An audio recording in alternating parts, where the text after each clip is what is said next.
We need to learn how to give ourselves our own validation and stop looking for the external validation. Because I will tell you, I have received all the gold stars there are, and no gold stars will ever be enough to fill the void within. Because everything we are seeking externally must be resolved internally first. All right, ladies, you're in for a massive treat in this one. In this episode, I bring in Nancy Levin. She is the author of the book we just read in Best Friends Book Nook. It's called Embrace Your Shadow to Find Your Light. If you are a woman who is busy, overscheduled, running around like a lunatic, some of the answers that you're seeking to create stillness in your life may actually lie in boundaries and some self-reflection and connection. In this episode, we're going to cover it all, and the solutions and tips and tools she has may shock you at how simple and how short of time they actually take to apply. Nancy is a podcast host, a best-selling author of several books. She was the event director at Hay House for over a decade, which meant she got to spend time with some incredible minds in the self-help space, from Wayne Dyer to Louise Hay herself and Debbie Ford, who became a personal mentor. She is also an incredible coach and helps women implement really easy to use tools to help navigate change in their lives. Hey, real quick, have you ever felt like there's no time to rest, put your feet up, or even think about picking up a book? It's exactly why I created Best Friends Book Nook. This is not your typical book club. It's designed for busy women just like us who are wanting to connect with ourselves, grow, but without the pressure. In this free community, we choose inspiring, easy to read books and create space for ourselves, even if it's just 5 minutes a day, to breathe, reset, and finally enjoy a little me time. The best part, we have regular community connection calls where we share insights, connect, and support each other. If this sounds like what you've been craving, check the links to Book Nook in the description. We'd love to see you there. Now, back to the show. Welcome, Nancy Levin. I am so looking forward to this conversation with you. Me too. So my goal and intention for this conversation is to not have what I like to call jacuzzi experience. And so that's to not have these women listen to this information, have it be conceptual, but not actually applicable. I want women to not just sit here and have it like feel good and great ideas, but not do anything with it. So one of the many things I love about you is you have incredible tools. You're such a wealth of information. And so we're just going to hit it right out the gate, because I want these women to walk away and for this to be a catalyst for, even if it's like that one step forward that gets them unstuck from where they're currently sitting in their lives. Yes. Sound good? Great. All right. So one of the things you said to me recently, and I want to start with this in the convo, is I said to you in one of our conversations that someone crossed my boundaries. And I think boundaries is a topic that is so important to so many women. And what you said back kind of took my breath away. Do you remember what you said? Of course I do. Yeah. If your boundaries are being crossed, you are the one crossing them. So no one can cross our boundaries. And our boundaries are between, my boundaries are between me and me. Your boundaries are between you and you. And so there is this, because we hear it all the time, so-and-so crossed my boundaries. But the truth is that keeps us in a place of blame and victimhood. And what we want to move into is responsibility and empowerment. And so if I know that it is my responsibility to set and hold my boundaries, if I know that it is not anyone else's job to respect or even honor my boundaries, I'm in the driver's seat. I love that. Okay, let's take that a bit further. Can we go a little bit deeper with that? Sure. I look at our boundaries as simply the limits that we set around what we will or will not do, will or will not tolerate, and will or will not accept. And so my boundaries are very personal to me. Your boundaries are very personal to you. Essentially, what we're talking about is my boundaries are what's okay and not okay for me. And it's not only my job to set the boundary, hold the boundary, it's also my job to take care of myself. And so I get to decide how I'm going to show up. I get to decide if I'm going to limit communication, I get to decide what serves me best and act from that place. And again, this keeps me in the place of constantly checking in with myself around my own needs and making sure that I'm tending to my own needs instead of having an expectation that someone else will do that for me. And so a boundary is not expecting anyone else to change or do anything different. A boundary is not telling someone else to do something or not do something. A boundary is simply me knowing what's okay and not okay for me and what I am going to do about it. So interesting. And I want to give like concrete Yeah, examples. I can give examples. Okay. First, I want to ask you this because I think this is a really important piece, at least for me. I don't know if it's for the other women. And by the way, we've got women from my private online community here in the live recording. You guys will get to ask your questions after we finish the podcast. But as you know, at any time, put your thoughts in the chat just so we don't forget them at the end if there's stuff that you want to go back to. So, Nance, I think there's this place as women, and this is probably, we could talk a lot on this, but where we give control and power to everything outside of us. Right. And I think that's something from my perspective, I would love to hear yours. We've been taught, right, to care about others outside of us more than ourselves. And I would love to hear your opinion on that and maybe how that applies to why we've basically empowered everybody else to be holding the key to our boundaries instead of ourselves. Yeah. I mean, we are essentially taught to be people pleasers and peacekeepers and conflict avoiders. We become, masters at abandoning our own needs for the sake of everyone else around us. We prioritize the needs of others over our own. Codependence gets in the mix when we are wanting someone else to feel something so that we can then feel better, because really codependency is simply expecting someone else to regulate me emotionally. And so this is why we get in that loop in our head of, what do I need to do or say to make everything be okay? I think we have not been trained to sit in discomfort. And I am a big advocate of learning how to sit in discomfort. Not everything needs to be made better instantly. And we are not 100% responsible for all of our relationships. We are only 50% responsible for every one of our relationships. And so that's a big piece that we need to learn as women. And we are not taught that it's okay to have wants and needs and desires. And so we sublimate them to champion the wants and needs and desires of everyone else around us. Keep going. I have questions, but keep going. Yeah. And so, I would say that, the other thing is that as women, we tend to equate our worth and value with what we do, achieve, produce for others. Yeah. In the eyes of others. And so there's also an opportunity here to reclaim our own sense of worth and value, which is inherent, which doesn't have to be earned or proven.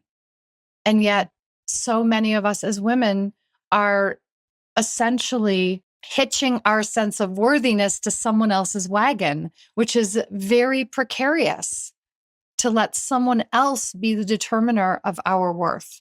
Absolutely. You talked about we have this inability, or we've trained this inability to sit through our discomfort.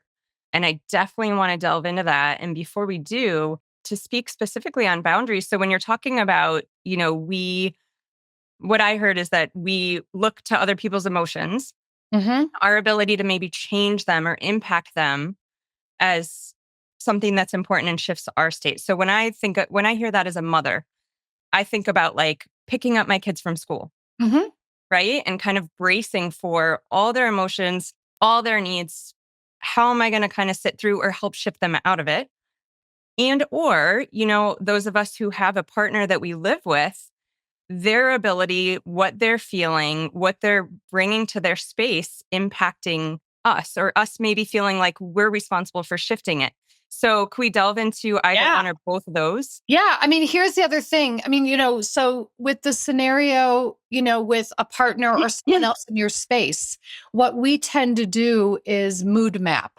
So someone else's mood is present and we automatically map to their mood. And so really the invitation here is to let yourself experience. I kind of think about this like weather, like, you are experiencing your own weather pattern Mm. and someone else can experience their own weather pattern. And we don't need to map to theirs. We don't need to take on theirs. We can really simply acknowledge, I get that this is where you are today. I get that this is the mood you're in. And I acknowledge that. I'm here for it. I offer my support and I'm going to stay sunny. And that's something that I see across the board in relationships becomes a real challenge because essentially it's like, I don't know how I feel until I see you.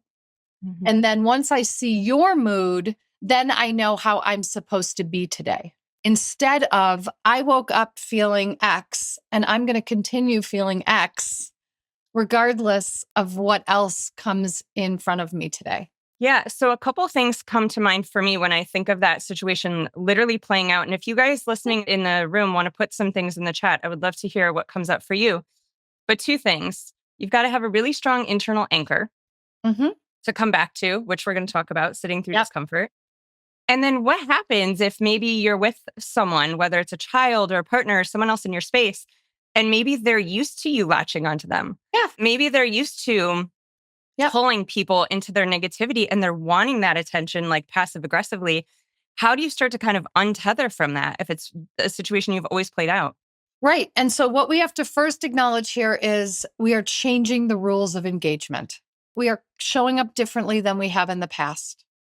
We're doing something different. And different isn't wrong and different isn't bad. And this difference might be exactly what needs to happen in order for me to come home to myself and in order to hold other people capable of their own experiences. And so, even with a child, we can empathize with a child's experience. We can acknowledge a child's experience. We can witness a child's experience. And I understand that the impulse, and I'm going to be the first one to say here, so please know this, I do not have children. I'm an aunt. I coach a lot of women who are mothers, but I do not have children. So I'm not going to speak from the authority as a mother. But what I can tell you is that what I have experienced with my niece and nephew, who are as close to my own children as I could have, holding them capable of moving through their own emotions also invites them to begin problem solving earlier, invites them to not make themselves the center of the universe, invites them to start discovering ways in which to communicate that are not passive aggressive and that are not attention seeking, but are instead really communication. Mhm. And so, we have to be willing to not show up the way we've always shown up without fear of, if I don't show up the way I've always shown up, I'm going to be rejected or I'm going to cause a problem or I'm going to be punished for it.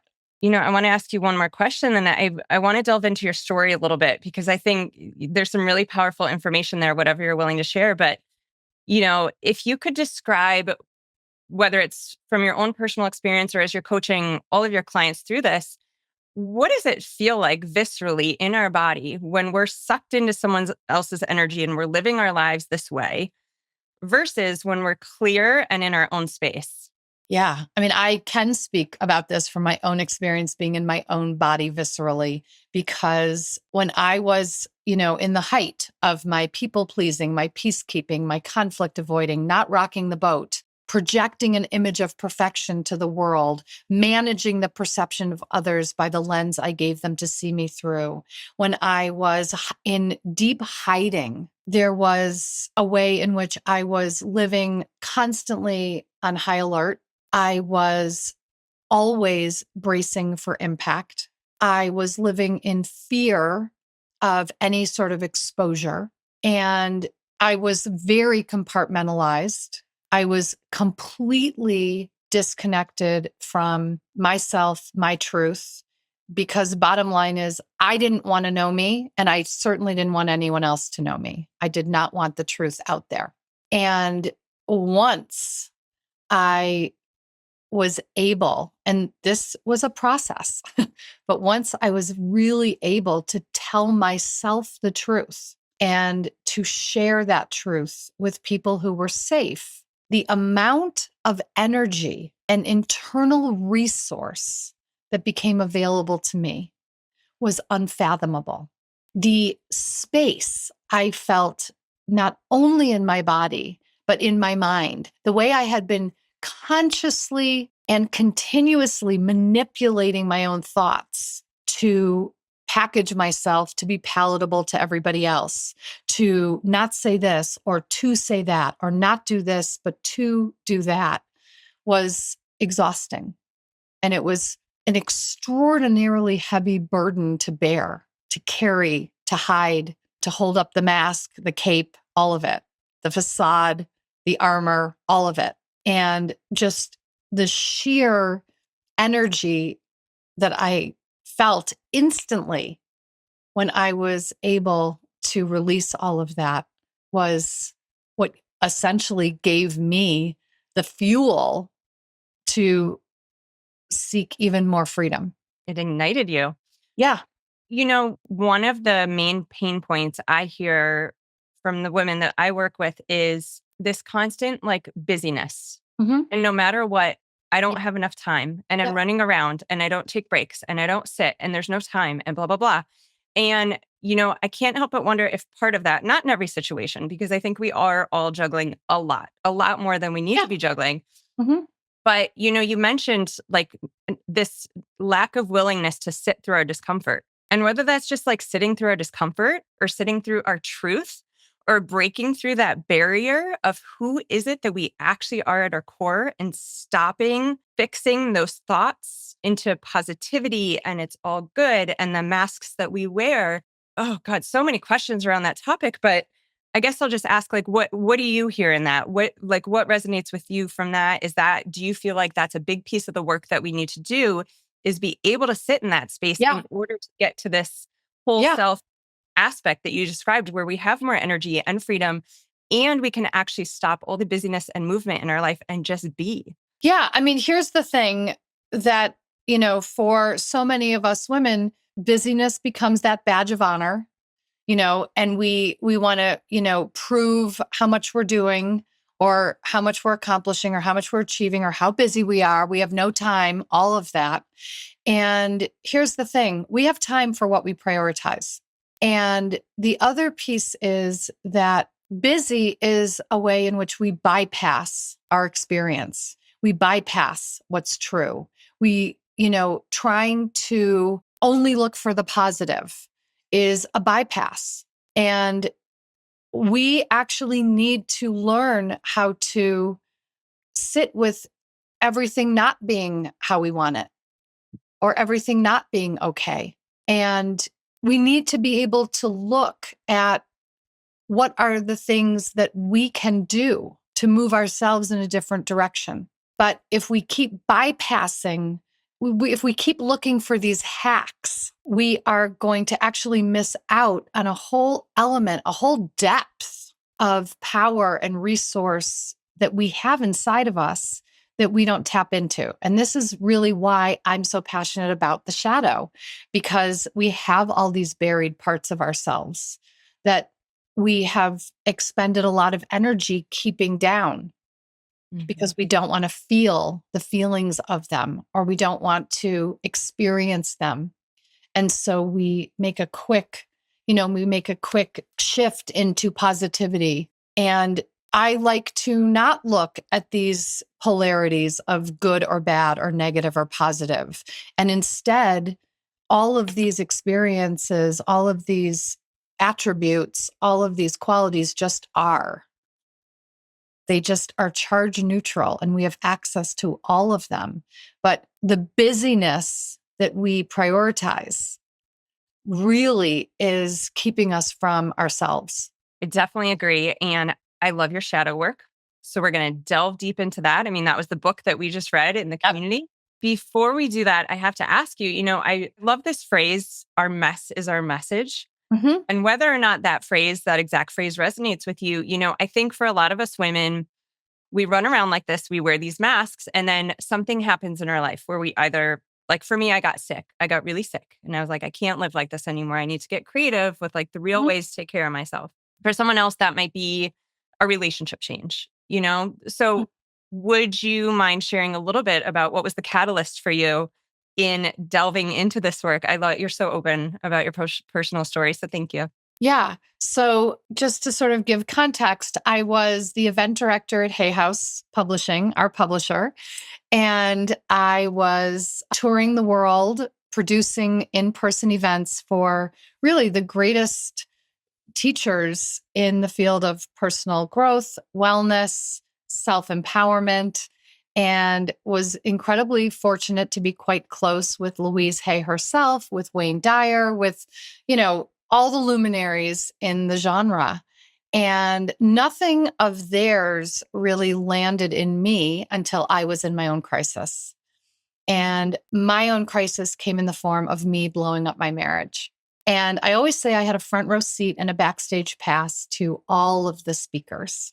And of everyone who I had access to, of everyone who was available to me, it was Debbie Ford and her shadow work that really took hold in me when I was ready to face my truth.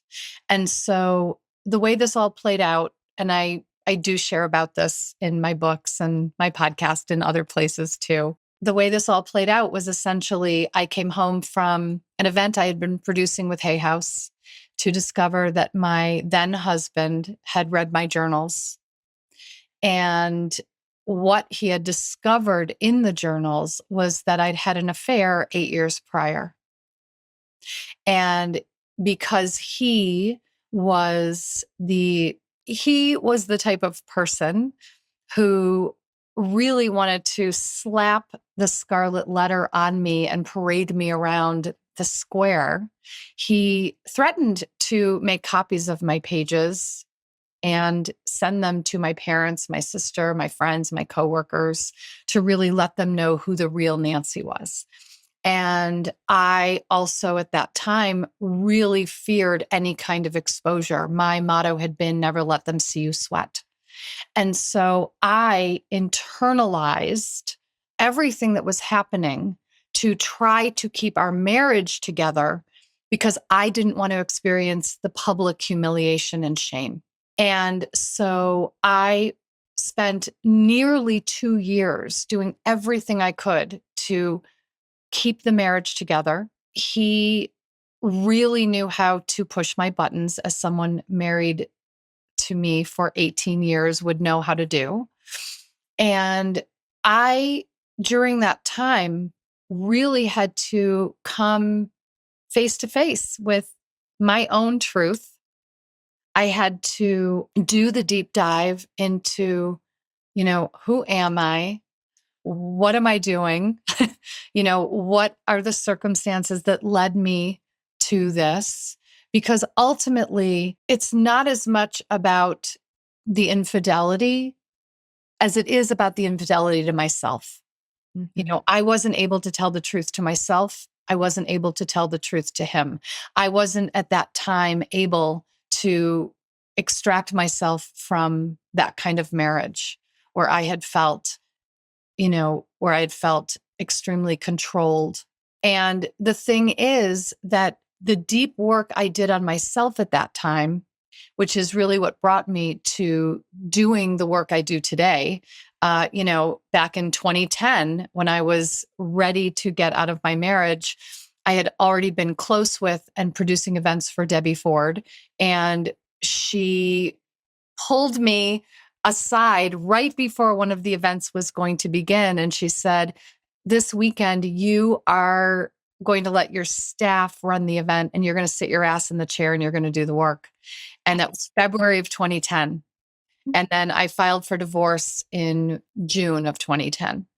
Mm. And this was really profound for me. And then later that fall, I began going through her life coach certification and training program because I just wanted to know myself better.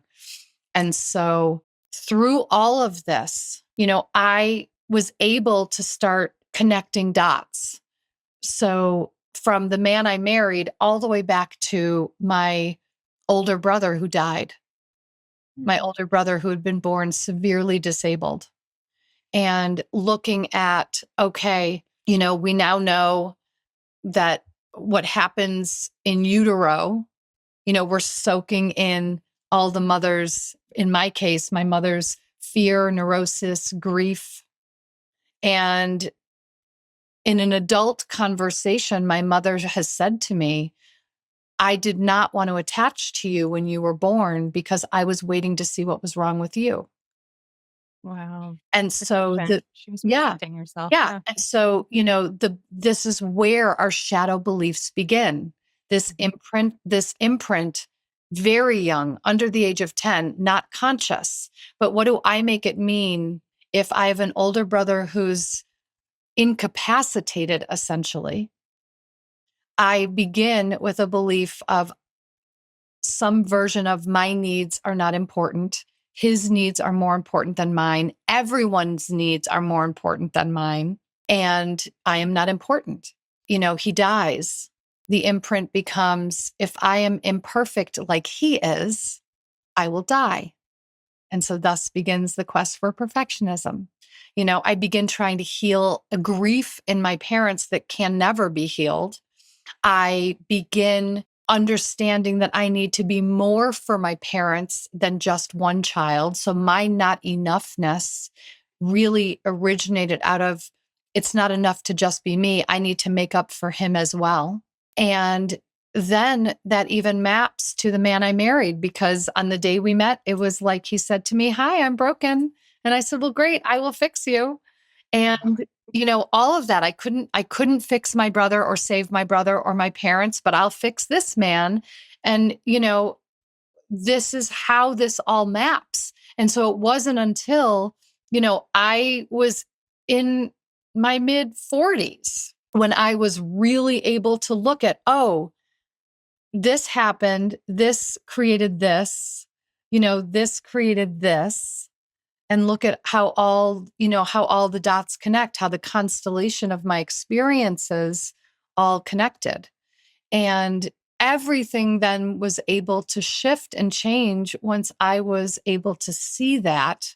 And once I was actually willing to do something different, I was willing to show up differently than I had before. I was no longer willing to be compartmentalized. I was no longer willing to hide. I was no longer willing to stop myself from sharing my truth with others. I was no longer willing to stay small.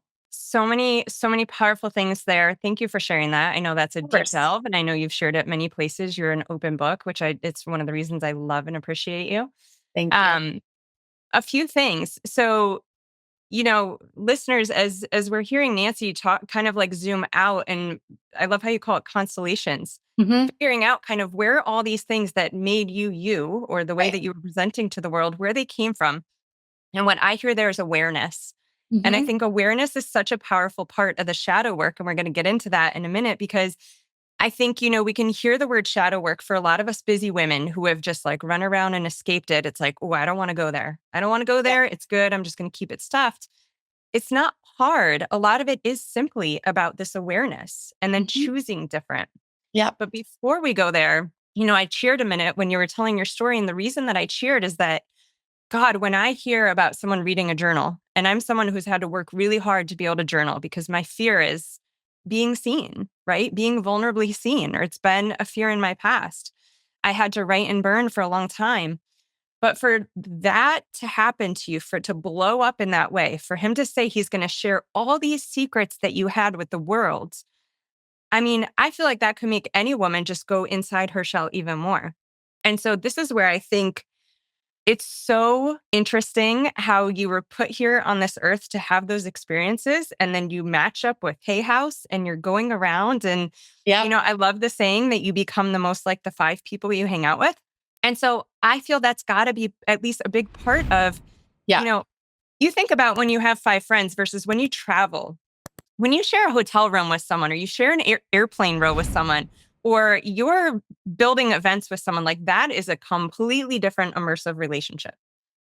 And so you were going through the depths of despair with these beautiful people around you that are like, go in, Nancy, go in. Yeah. Yeah. And Yeah. that's what you empower people to do. And it's so beautiful because literally on the other side of the shadow is the brightness. And it's not that hard to get over it, right? It's not that hard to cross that line. It's honestly not. I mean, really, it all has to come back to truth telling. And we have to be willing to tell ourselves the truth. And we have to begin with admitting to ourselves what we already know to be true. Because the busyness, all of that is the way that we avoid sitting with what's true. It's the way that we prolong our pain. I really want to say that, bypassing what's true and putting a smile on it, staying busy is the way we actually avoid taking action to inhabit our own lives. Hey, real quick, I love tools that help us feel more grounded and connected, right? That's why I am obsessed with a higher dose PEMF mat. It's my go-to for the moments when life feels overwhelming and I just need a reset. This mat uses PEMF technology to help calm your nervous system, reduce stress, and recharge your energy all in just a few minutes. So whether I'm taking a break from life, looking to unwind after a hectic day, recover from workouts, or just simply catch my breath, it's like giving my body that ultimate recharge. So seriously, if you're looking for an easy way to feel balanced and relaxed, you've got to check it out. For all my favorite higher dose products and an epic discount code just for you, check out my links in the description. Now let's get back to the show. Very good. And I want to run with that because, I had told you through some audio messages, what we were doing in our book club with your book is I told the women in my community, this to me is one of the most powerful transformational nonfiction books. Christine is shaking her head, right? She's one of my book club members, shaking her head. And the power lies in the reader. Yes. So because the book is very robust with journaling prompts, you can so easily skate over this info. And this is why I like to use the word jacuzzi experience. You can sit there and read this and be like, yeah, that's really powerful. Yeah, that's kind of me. And you can put up that armor. Yep. And be like, yeah, I'm not going to journal. It happened to me. So we paired your book in the community with 5 minutes of sitting.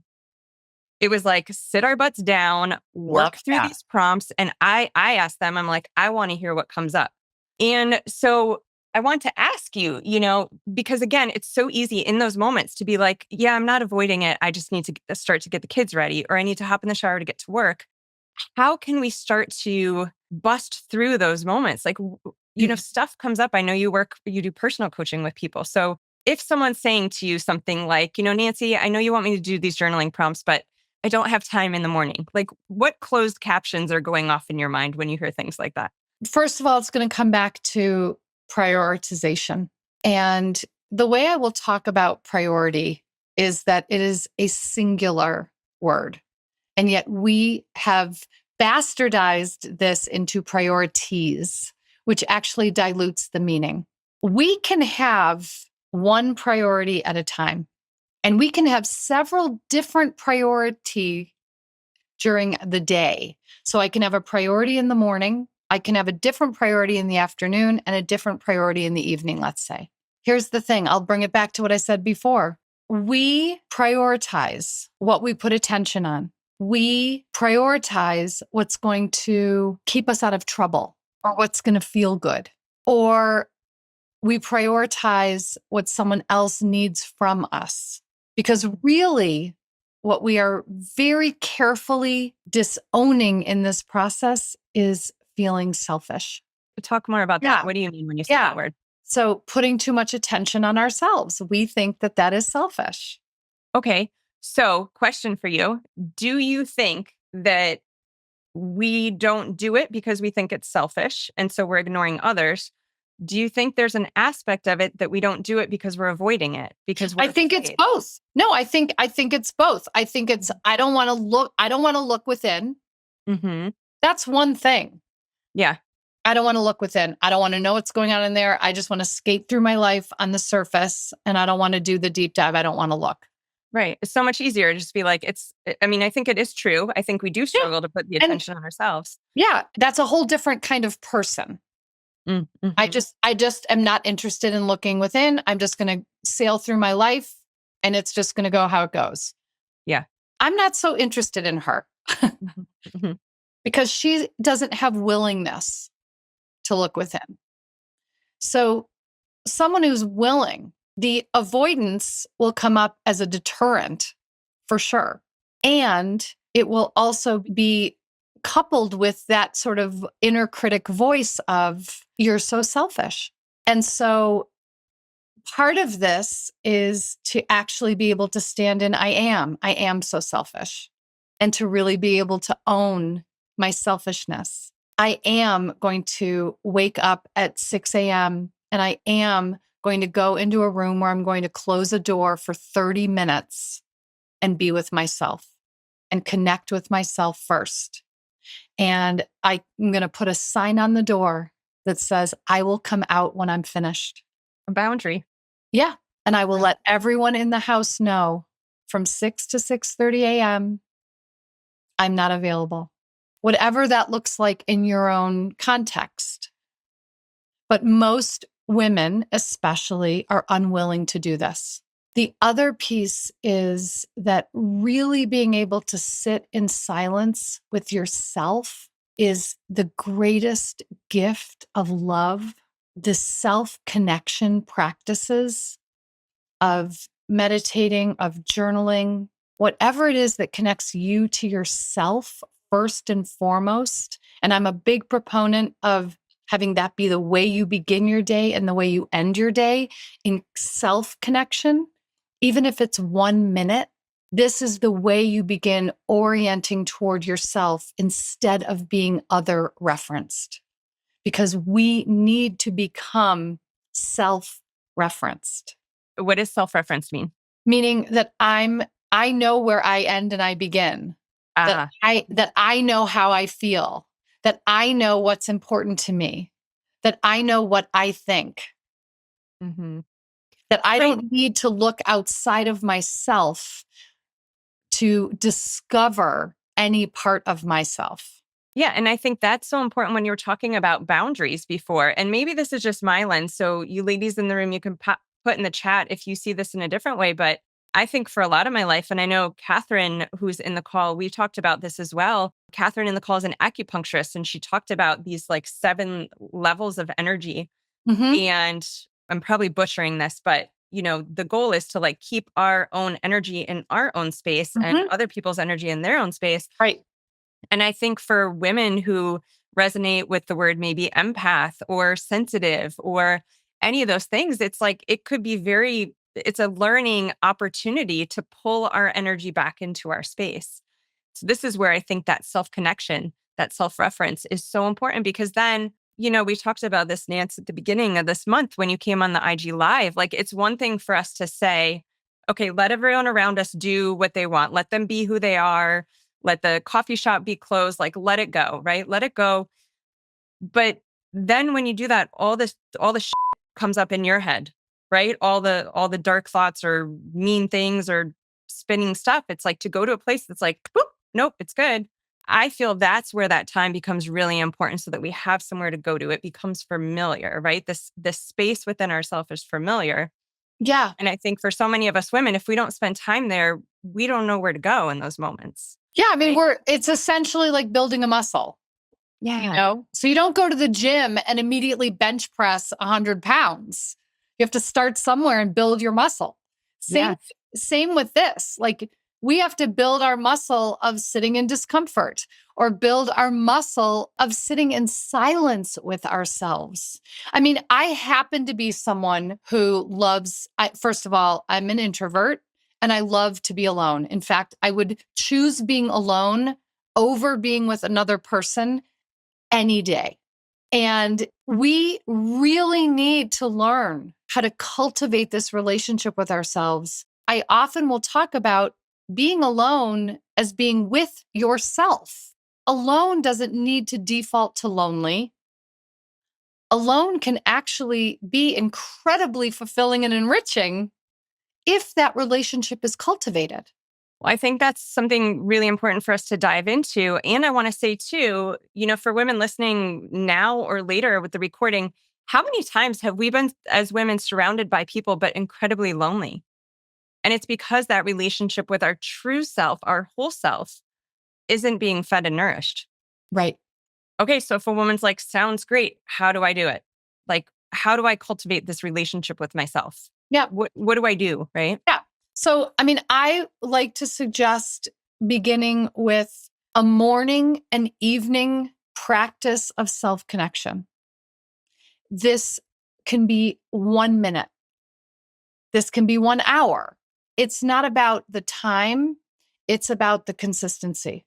Creating for yourself ways in which you self connect, which begins to override the urge to be other referenced.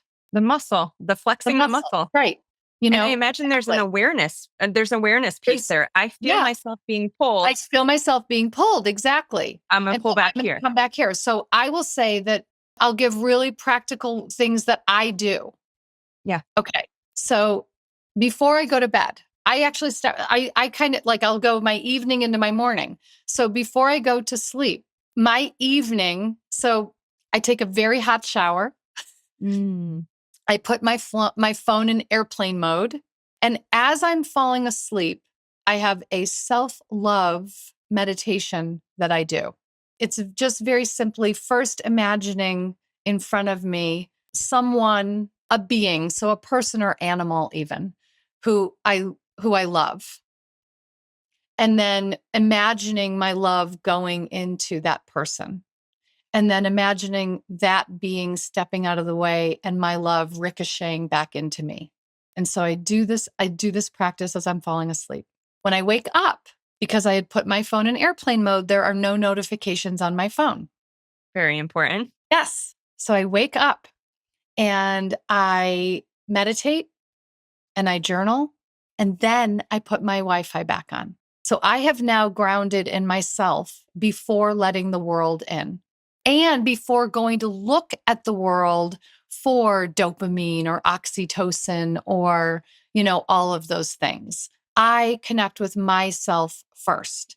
I used to be someone who woke up every morning with the first thought being, what do I need to worry about today?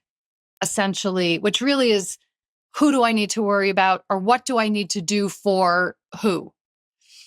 And now, and this has been a reprogramming, this has been a training my brain to wake up with the thought, what is the most self-loving action I can take today? That's a good one. What is the most self-loving action I can take today? And it might be canceling something on my schedule. It might be buying myself flowers. It might be phoning a friend. Whatever feels Whatever good. it is. Like whatever you want. You get to Whatever pick. it is, but I get to pick, and I get to, again, wake up focusing on what I need for myself. I think what's so powerful in this, these are not earth-shattering tools, and this doesn't take an hour. Like we've trained ourselves to think that self-care and connection to ourselves has to be an appointment that we scheduled, and it has to take this length of time. Yeah. And it's like some escape out of our life. It's so simple. Well, here's the other thing. Not only that, but we also, because we are so externally motivated, I was seeking all the gold stars of external validation. I wanted all the accolades, all the applause. One of the reasons I did not bother with self-connection, with self-care, was that no one is giving me a gold star for taking a bath and reading a chapter in my favorite book. And so we need to learn how to give ourselves our own validation and stop looking for the external validation. Because I will tell you, I have received all the gold stars there are. And no gold stars will ever be enough to fill the void within, because everything we are seeking externally must be resolved internally first. Boom, gold. So important. Also, Nancy, you talked about you woke up with this feeling of, what does the world need from me? Or who am I letting down? Or these questions. Mm-hmm. And I want to invite listeners to pause in the moment before you open your eyes. Yes. Because if you haven't yet sat with yourself, you might not have that clarity yet that that's what you're doing. Yep. But what it'll feel like, I'm curious what it used to feel like to you, Nancy, but typically what it feels like is we'll name it. We'll name it overwhelm, dread, tired, don't want to do it, headache, blah, blah, blah, blah, blah, blah. Yep. But when you can boil it down through this self-reflection, it's like this addiction to who needs me. Oh, absolutely. I mean, that's the thing. And so when we come back to the busy, there's the whole thing around needing to be needed. And for me, it was about being indispensable. It was really about making myself indispensable. Okay, so then you take that as an example, or women listening, think about what your example might be. For mine, it was who needs me. You're now attaching the way that you're going to feel for the rest of your day based on other people's gold stars. Yep. Or who needs me. If I'm not doing it right, then I'm going to feel like crap about myself. That's like one of the most important messages here, I think, to hear is we're doing this without even realizing it. That's right. And all it takes is a couple minutes of tuning in to be like, wait, what is this feeling actually coming from? And being willing to go there, because it's not that bad. It's not that scary once we do. It's not that scary. And this is actually how we can unhook from it. I mean, this is how we can have a different experience. This isn't Pollyanna. This isn't, I'm going to, I don't want to feel the negative, so I'm just going to switch to the positive. This is actually, let me get to what's underneath this. Let me see why for decades I've been operating in a certain way, or I've been avoiding something, or why I've been believing something, because a belief is not a fact. Also looking at what are the parts of myself that I've been denying access to, and really also looking at what am I most committed to, because chances are whatever it is I think I'm most committed to is not really what I'm most committed to. What do you mean by that? So there's a concept, shadow commitments. And the way that this looks is whenever there is a discrepancy, a disconnect between what I say I want and what I'm actually experiencing, there is an old, outdated shadow commitment in the mix. So this can look like, I say I want to publish a book. What I'm experiencing is doing everything but right. We can then look at, what am I most committed to here? Because what I'm most committed to is what I'm serving. Because the reality of my existence is a reflection of my highest commitment. So I can be committed to hiding. I can be committed to invisibility, staying small, silence, whatever that might be. And then I can see my commitment is out of alignment with what I say I want. What I'm most committed to is actually out of alignment with what I say I want.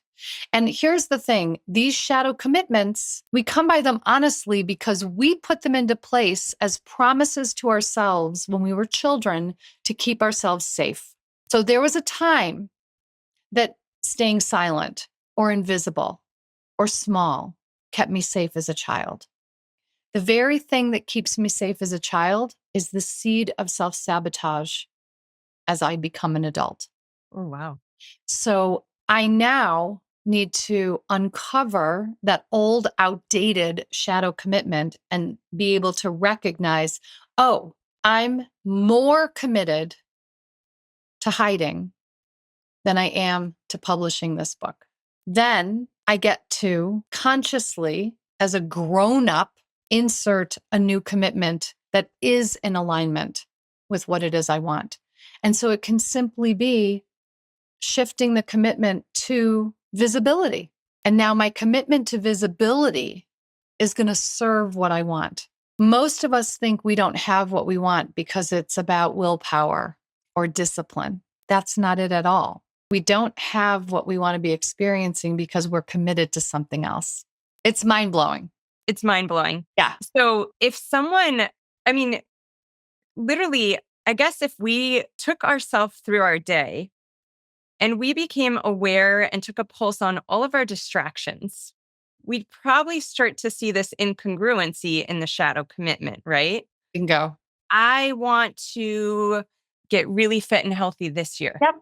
But when it comes time for the gym, I'm fill in the blank. Yeah. All right. So when the listener starts to put their awareness on these distractions, Yes. like box them, let's put them in a category as distractions, Yep. shadow commitments. Yep. What kinds of questions can we ask ourselves to get to the truth? Is that part of the process? I know you do a lot of coaching, and I want to put the link. So if people want to delve deeper with you, but if there's any tools to be like, wow, I'm playing small and I'm filtering my voice, or I actually don't want to work out, I'm getting in my own way. Like, how do we get through that? Yeah. So we first want to name the discrepancy. And so a great exercise is even to just write, 5, 10, 15, any area of your life. I say I want, but what I'm experiencing instead is. So you can really start to see the discrepancy. You can see the disconnection. I say I want to lose weight. What I'm experiencing is eating all the cookies. I say I want to save money to buy a house. What I'm experiencing is late night Instagram shopping. So you just start looking at these discrepancies. Then what you begin to look at is, okay, if what I'm most committed to is in perfect alignment with my life as it is now, with essentially what I'm experiencing instead of what I want. In the case of the money, I say I want to save money to buy a house. What I'm experiencing is late night Instagram shopping. What I'm most committed to is immediate gratification. Got it. Mm-hmm. I say I want to lose weight. What I'm experiencing is eating all the cookies. What I'm most committed to is comfort. Mm-hmm. Or dopamine. Yeah. So we first have to identify, what am I most committed to? Because what I'm most committed to presently is creating my current circumstance. Okay. So now that I can at least see that, I can see how that commitment is out of alignment with what I say I want. So what commitment now do I need to shift into to stay in alignment with what it is I say I want, and then back that commitment up with action? Super powerful. That is the thing. That is so like one small step, one commitment to something you're going to do. One micro action that you're going to take in the direction of what it is that you desire. And so if I'm going to flip a commitment from a commitment to immediate gratification to commitment to patience, what's an action I can take that helps me cultivate patience inside of me, for example? If I'm going to flip my commitment to visibility, what is one action, micro action I will take today to cultivate visibility? Women, these are the conversations we all really actually want to be having. And I think, one of what's created the incredible relationships I've acquired, I'll say acquired, over the last couple of years is coming from this place. Yeah. These are the conversations I have with my friends. These are the Voxers Nancy and I are doing back and forth. Like, we all need this stuff. So I'm saying this to say, when you commit to doing this with yourself, talk it out with a friend. Especially if you've got a friend, you've got to know your audience. But your friends that want to watch you grow, it's like, wow, I sat with and noticed this really interesting thing that I've been doing in my life. And now I'm going to pivot and do this. And in just vulnerably sharing that, not only are you creating freedom in yourself and energy, right, Nancy, you've talked about this. Yeah. You're also empowering another woman to do the same. That's right. It's so much more fun over here. It's true. I mean, then that's the thing. The more we give ourselves permission to really live in our truth, to really live connected to our desires and our vision, the more we're doing that, we are giving other women permission to do the same. It's so important. So, so important. I want to give you space for any finishing words. I've got some beautiful women, speaking of women having these conversations together with one another. The women from my beehive, where we're doing this together, are in the chat room just waiting to pick your coaching brain. So before we do that, I just, anyone listening to this podcast, we will absolutely link all of Nancy's resources, coaching links, her book that we just finished in our online book club, which was incredible. Nancy, do you also have that resource you mentioned, your self-love meditation? Could we link that too? Yes, I did it as one of my podcasts. So I'll find which one and I'll get it to you so that you can link that. Perfect. Okay. Yes. Any parting words for these beautiful listeners? I always come back to what I have coined as my transformation equation, which is change equals vision plus choice plus action. And so if we want to make a change, we need to have clarity of vision. We need to actually be able to envision ourselves embodying the change that we are desiring. And once we have that vision, the vision becomes the gauge by which we make every choice and take every action, because our choices and our actions do only one of two things: serve the vision or sabotage the vision. And so I really look at choice, particularly our present moment choice. Our present moment choice predicts our future. Our present moment choice is the crystal ball. So if we want our life to be different, we must be willing to make a different choice. And that choice can be small, and that choice can begin in this moment. So powerful. And they all snowball on themselves, right? It's that first step. Exactly. All you got to think about. The rest, Exactly. like a magic red carpet that rolls out for you once you choose this path.